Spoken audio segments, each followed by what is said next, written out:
ladies and gentlemen, as I said, talking about unemployment, which is a very huge and a very big problem for us as young people in Africa and everywhere else, basically in the world. We have Miss Charity Mwiya, who is going to be taking us through the African Continental Free Trade Agreement, the opportunities that are there, you know, what it is that we as young people can uptake to make sure that we benefit from the agreement. So, ladies and gentlemen, at this point in time, I would like to introduce to you Miss Charity Mwiya, who is the CEO of Namibia Chamber of Commerce.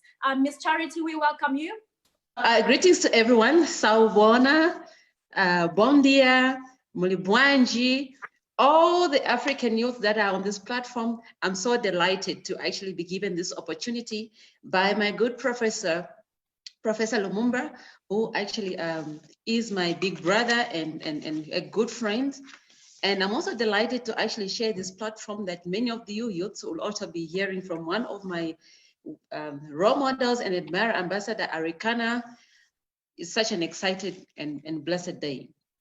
So given the time that I'm given, I'm going to be speaking briefly on the African Continental Free Trade Agreement and how you as young people, particularly those that are aspiring to be entrepreneurs can benefit from this trade agreement. Now, when Professor Lumumba actually requested me to actually present on this topic, I was reminded of a case of one young lady from Namibia, in my country here, that actually wanted to export some products. Actually, she had some products that she wanted to export to one of the African countries. But a feasibility study has shown that obviously she could be able to actually penetrate that market, but because of the import tariffs in that kind of market, obviously it was not going to be feasible.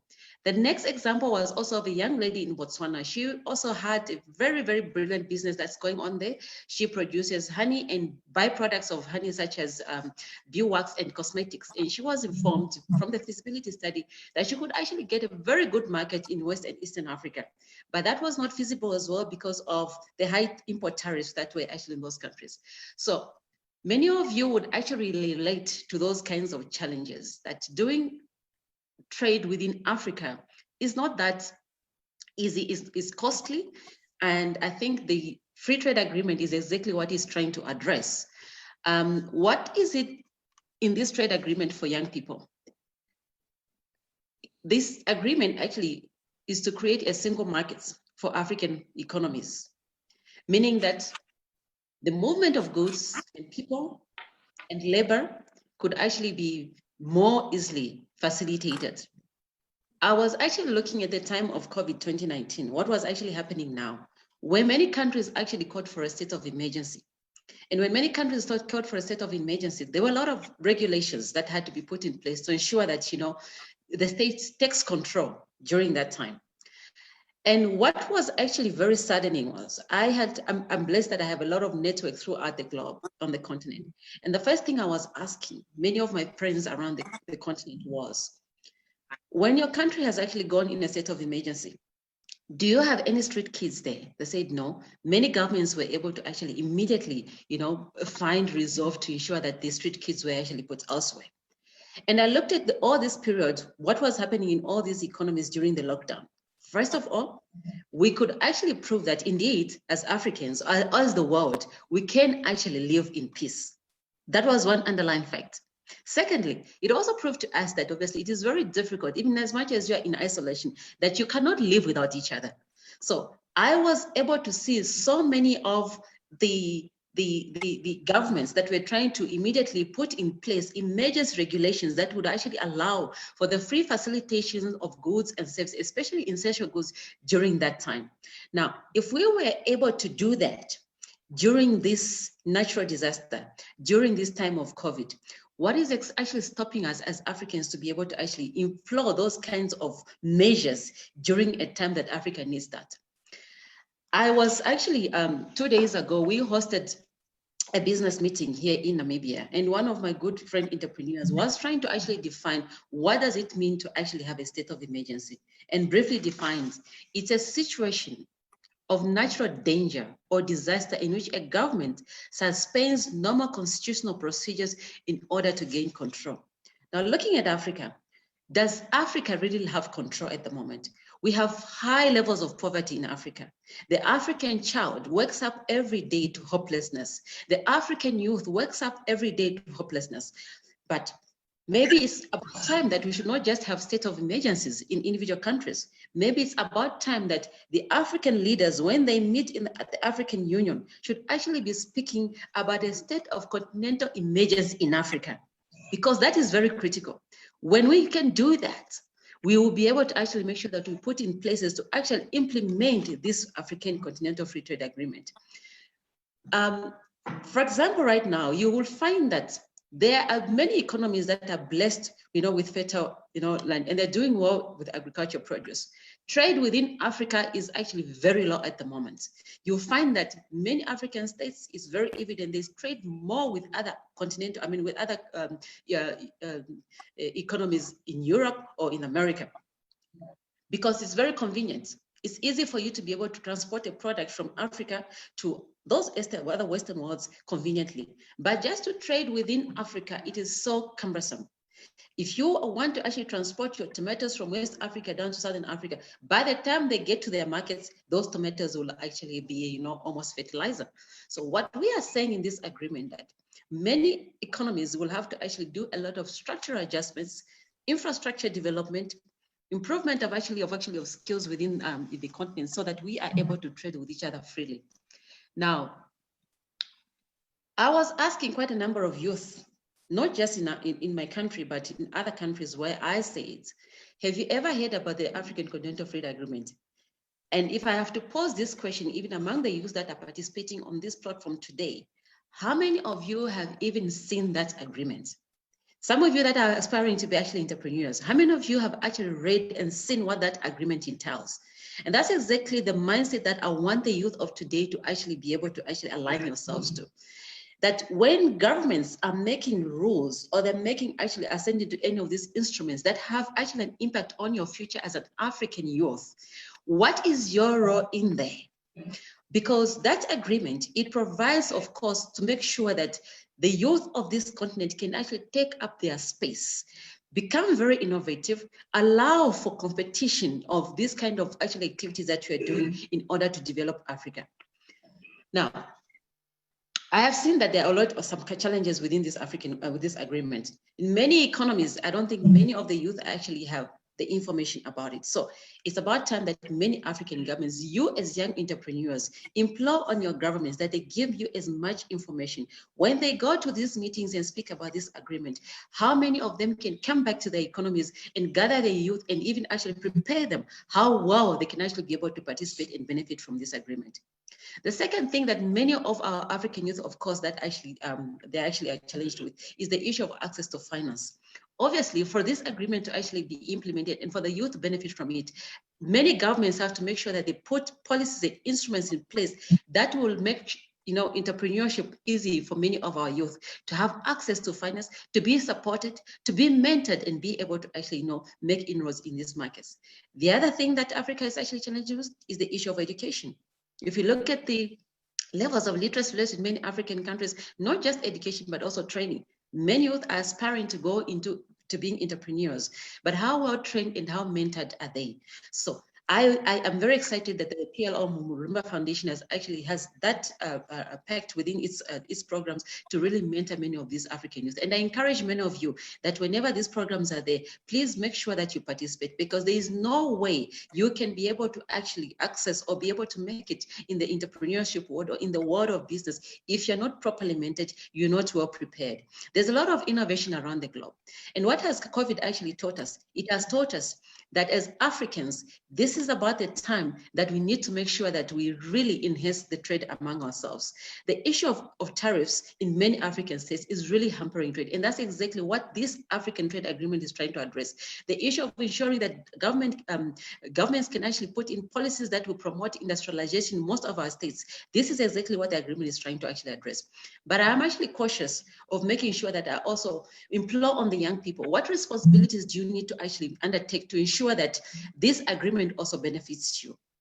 if you look at what has been happening within our regions, particularly in the past years, you find that our mindset is still actually aligned to think that the fellow African is actually a foreigner. We have seen the issues of a lot of homophobic attacks that have actually been happening. If we are talking about integration, because that's exactly where this agreement is aligned to ensure the integration of Africa, to ensure that Africa has its own identity, to ensure that Africa has its own ethics in the way it does business with the world. So as young people, when these things are actually happening and you see a fellow brother as a foreigner, how then are you able to make sure that you realize that integration of Africa? It's very, very critical that as young people, when you try to also express your anger in the things that you want your leaders to actually pay attention to, be careful about the decisions that you make and the actions that you do. I would want to see an African youth that will implement this African Continental Trade Area by making sure that when you are addressing issues, you don't go and ban a building, because it will take you another 20 years to be able to develop that.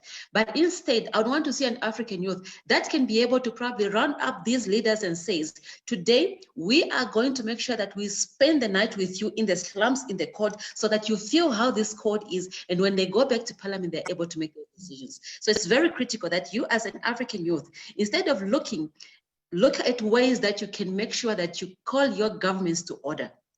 If the agreement is actually providing a lot of opportunities there and what governments are supposed to be doing, this is a time for you as an African youth. How do you redefine and make sure that you can actually create a history that the next generation can actually refer to? In this year, 6 years on, I want to quote the namesake of my professor here, Professor Rumba, when he said in 1960, African unity and solidarity are no longer dreams. They must be expressed in decisions. That was a statement that was made 60 years ago. So the unity of Africa was not something that only started at the time that this African Continental Free Trade Area was actually being negotiated. It started long ago by our forefathers, our own leaders. 60 years on, what has Africa actually done? What is very critical for you to understand in this agreement is that you as young people need to prepare yourself well, skillfully, because it will mean that any person from Namibia, from DRC, from Nigeria, from Zimbabwe can be able to actually move freely and actually trade. But within your own spaces, how much have you prepared yourself in terms of scaling up your potentials, in terms of making sure that whatever you're doing, you're able to do that competitively? Because many youths, when they trade within their own space, you know, for example, you don't actually apply a lot of innovation within yourself because you don't have competition. So with this agreement, it will mean definitely a lot of competition. And what does it hold for us? It is indicated that by the year 2030, at least this is actually able to bring almost, if well implemented, to bring at least a combined GDP of over $1 trillion US. So what should that mean for an African youth? That should mean that you have to open up your minds, change your mindset in making sure that while you meet on platforms like this, what type of information are you able to exchange among yourselves? What type of interrogations are you supposed to make sure that you take with your governments? In many states, when some of you actually go into many of these states, you see that many countries are really doing quite well. In Namibia, I can actually probably tell you that definitely when it comes to our logistics sector, in many of our infrastructure development, things are happening, but there are also loopholes. When you actually want to think that you want to trade within an African country, you as youth, you must have platforms where you call your leaders to perform. You will be able to tell them, if it is very difficult for us to trade within our nation, how are we able to compete fairly with other nations when we open up for trade? So make sure that as young people, assert your position, take that pride.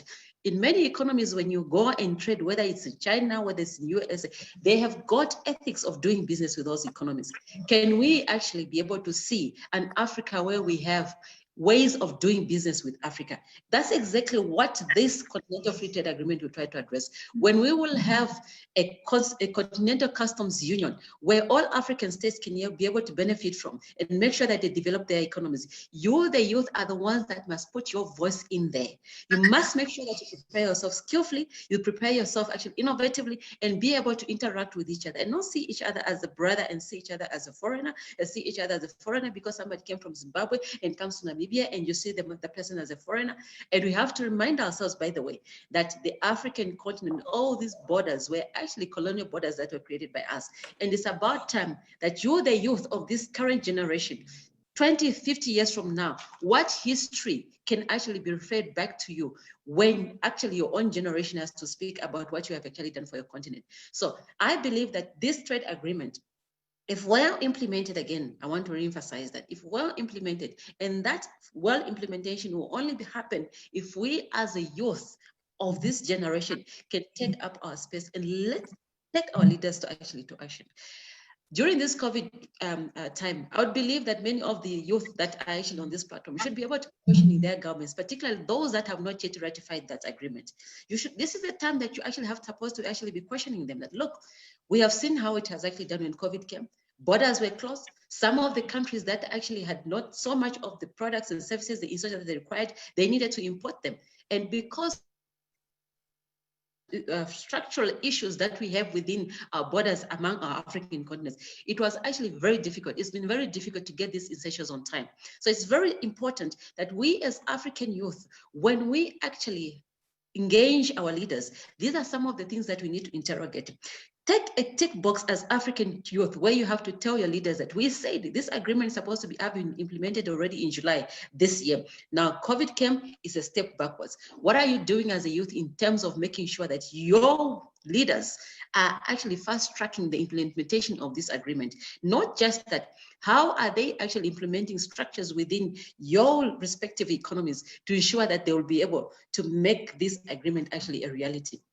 Now, on parting on that, I would like to actually remind us that even as African entrepreneurs that want to see the integration of Africa, let us also be mindful that we do not make the mistakes of what our own leaders have actually made. We have seen how many of our economies have actually been put in a state of devastation because of the kind of decisions that some of our leaders have actually made. As young people, train yourself and understand that you've got a responsibility to make Africa what you want actually it to be. Make sure that you conduct your business ethically. We should not actually be seeing the kind of business of this young generation that is actually based on brown envelopes under the tables. But what we want to see is an African youth that will not just be quoting how Singapore made it, but an African youth that takes action in implementing how Singapore actually did it. And I want to actually applaud what is happening in Rwanda. When can we actually be able to see an African youth that will say, instead of me actually relocating to go to the UK relocating to go to Asia, I can actually think I can go to Rwanda because something is actually happening there. You will see even after COVID, many of these economies will try to actually make beautiful, well-appetizing conferences with a COVID name in there, that these conferences are actually there for us to actually go and get funding actually there. And our African leaders, some of them, will be actually backing their backs because of the SNTs that we want to get there and want to go there. Why can we not just be demanding to ensure that with this African Continental Free Agreement, we should be able to actually put up infrastructure where we are the ones that now actually call the shots and tell these people, this conference is going to happen in Africa. We are going to demand that this kind of gatherings also take place in Africa. And these people can come to Africa and bring opportunities to be able for them to actually appreciate our tourism, our landscape, and bring investments that really can actually change the lives of our people. In this agreement, then it provides you as a youth to be able to dictate and guide what type of investment you'd like to see actually in your own economies. That is very, very critical. Let's not just sit and actually, we should be able to welcome investors. There is no way we can work in isolation. But let us also direct the kind of investment that we want to see in our own continents. And not just investment that will make sure that they take out our own people on the streets. We have seen so many of these activities that have done, and they come very competitively. In the end, they actually take our own youth out of business. Let us make sure that with the coming and implementation into force of this content, should we see a consortium of youth that can be able to build a bridge in Kigali? Should we see a consortium of African youth entrepreneurs that can be able to actually build a road in Sudan that is built by our own youth, our own African entrepreneurs, and also not actually be able to be dependent on other economies? We can do it because Africa has those resources, and Africa needs to prepare itself skillfully. And you're the youth, you've got that key to ensure that you drive the agenda of Africa. Agenda 2063 is not going to be implemented by those people that actually signed it. It's going to be implemented, and it's going to be actually experienced. It's going to actually be seen by you, the youth of this time. It's about time that you have to make sure that you take your space in preparing yourself well, that you can be able to partake in the benefits that come with this integration. That integration has to change our mindset in the way we do things, in the way we interact with each other, in the way we do business, even our cultural setup. It should not actually hinder us. Our cultural difference should not actually hinder us from integrating, but should actually bring us together in making sure that we can develop the continent that we want to see. So, in actually concluding, I hope I'm still within my time. Am I still within my time? Emil? Yes, you are. Just 2 more minutes. 2 more minutes. All right. In my 2 minutes, I would like to actually conclude with this. Also, another quote that comes from my favorite professor. The youth are the barometers of the political and economic climate of any country. Therefore, take your pride and your place. I would like to see a youth movement that will actually be interrogating the implementation of these instruments that our leaders sign, not an African youth and be territorial and be protective about their own territories, but an African youth that is definitely wanting to integrate, share skills, exchange ideas on how you can actually develop the Africa that you want. That Continental Free Trade Agreement, as it is said, will be actually the largest free trade area after the WTO, which was actually implemented in 1994. Looking at the population that Africa has, many youth will actually have an opportunity to be able to build their own Africa. And I believe that through the many programs that you partake, particularly the PLO Member Foundation Mentorship Program, I urge many of the youth to continue actually participating in this program. There are so many things that you can actually learn and exchange from. It's a pity that, you know, with the new normal, we are actually now meant to be speaking this way. I'm somebody that always likes to be demonstrative when I'm actually doing my presentation, but we'll adapt next time for the sake of time. So I want to really thank my good friend, Professor, for having accorded me this time to be able to actually share my ideas on how this actually can happen and how you, as the youth, can really make sure that you partake in the implementation of the African Continental Free Trade and how it can actually benefit you. This is meant to make sure that Africa takes its place. We need to see a lot of trade among African nations, because I think apart from COVID, the poverty that is already there in Africa is a lot much that we as Africans should be able to be concerned. Poverty is a disease. It's a disease that is even more than cancer, and I hate poverty. None of us would want to see actually any African child actually dying of poverty just because of the decisions that we make. So let's make sure that in our ways that we are doing after this conference, I would like to see that the next conference that we come in, can I hear a youth consortium that was able to actually come together and they were able to make sure that they implemented ideas that would foster the integration of Africa. Thank you very much, and I wish all of you a very productive conference, and I hope I can be able to also have another opportunity to speak to you at some other point. Yes, thank you very much, and have a very blessed day. Thank you. Thank you so much, Ms. Charity.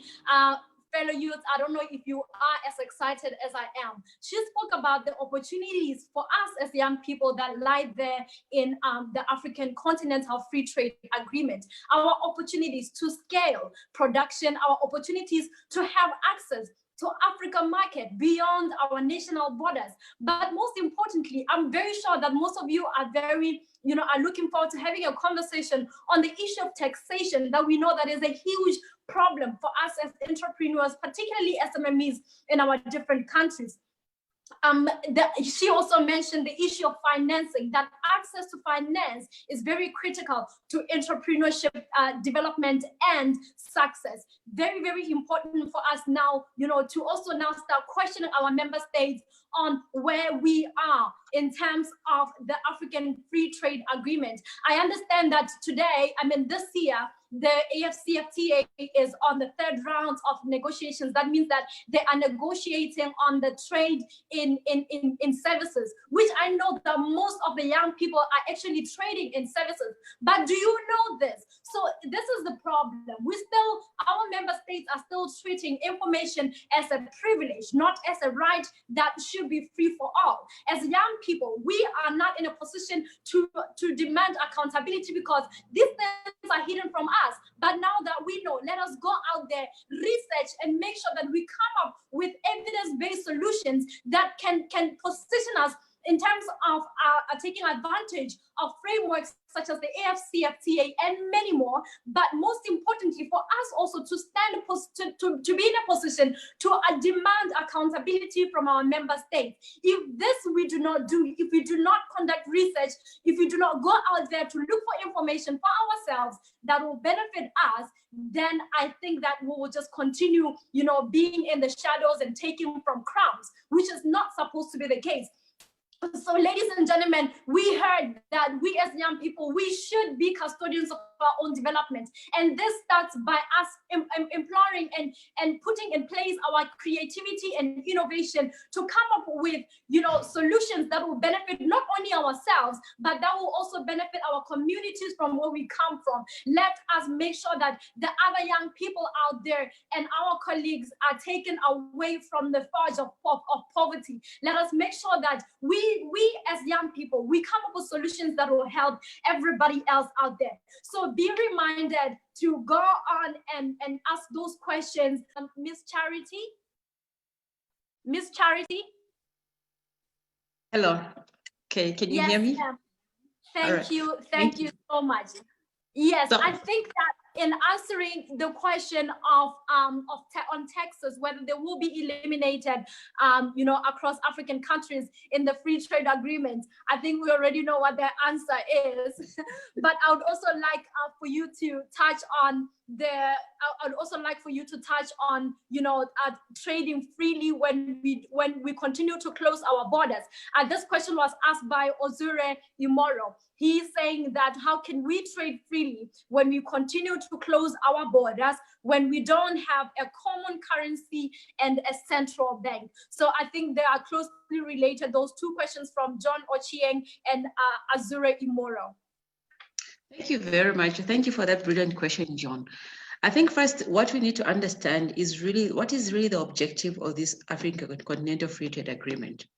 The objective of this agreement is to make sure that we can actually reduce many of the trade barriers among African nations. It also aims to ensure that we create a single market or a single trading area for the African economies. And it also commits governments to ensure that they can actually reduce many of their tariffs, at least up to 90%, but with the objective of completely eliminating import and export tariffs. So with the objective of making sure that African economies can actually develop and can actually improve the well-being and the welfare of their people, of our people in Africa.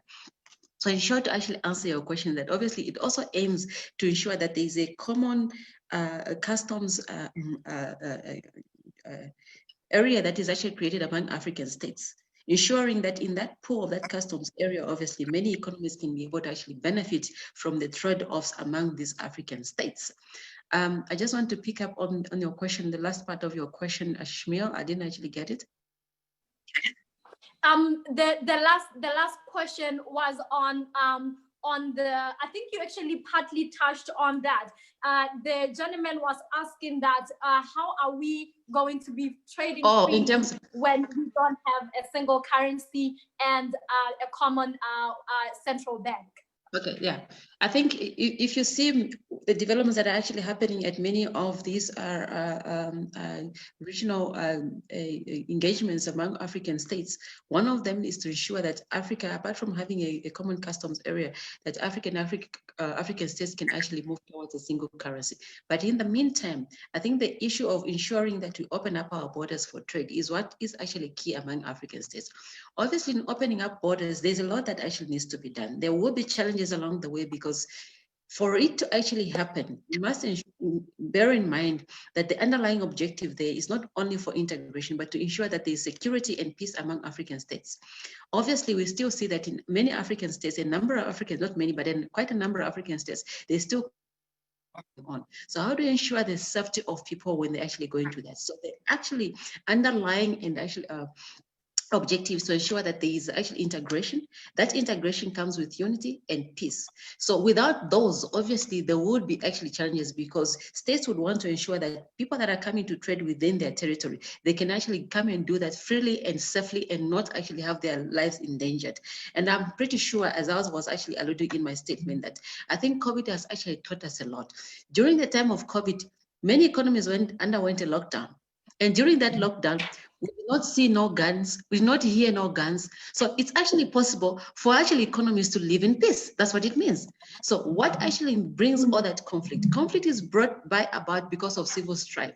When people actually are so ambitious for power, when young people feel disillusioned that they are not actually participating or getting anything from what they're supposed to be benefiting within their economies, obviously those kind of things will actually happen. So with the implementation of this trade agreement, obviously, the issue of actually trading, it will mean that the livelihoods of people could actually be enhanced. And obviously, when livelihoods are enhanced, it means obviously you are leading towards actually having peaceful economies.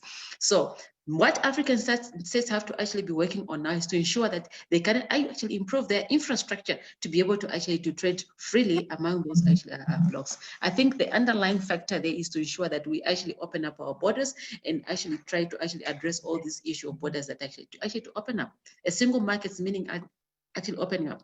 Obviously, different states will be actually moving at different paces because of the level of development, and you should be able to be patient enough to accommodate them and be able to ensure that as integration is actually coming along, we should understand that some states would actually also make sure that they want to also address their own internal challenges to be able to compete, to participate competitively in this integration.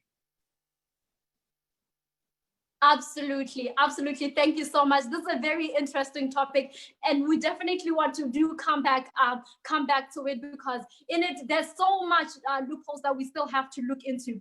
The Agenda 2063, the AfCFTA. We know that this is the AfCFTA is one of the 10-year implementation plans that have been set in place in order to realize the Agenda 2063. So there's so many others in terms of transport and logistics. And you touched on the issue of security. As it has been always an issue among traders to know that, for me to be doing cross-border, it's no longer safe. It still wasn't a very safe environment for us to be doing cross-border, using the road and all that. So we definitely want to come back to that and hear what security measures member states have engaged in to make sure that they are protecting the people who will be coming into their countries for issues of trade.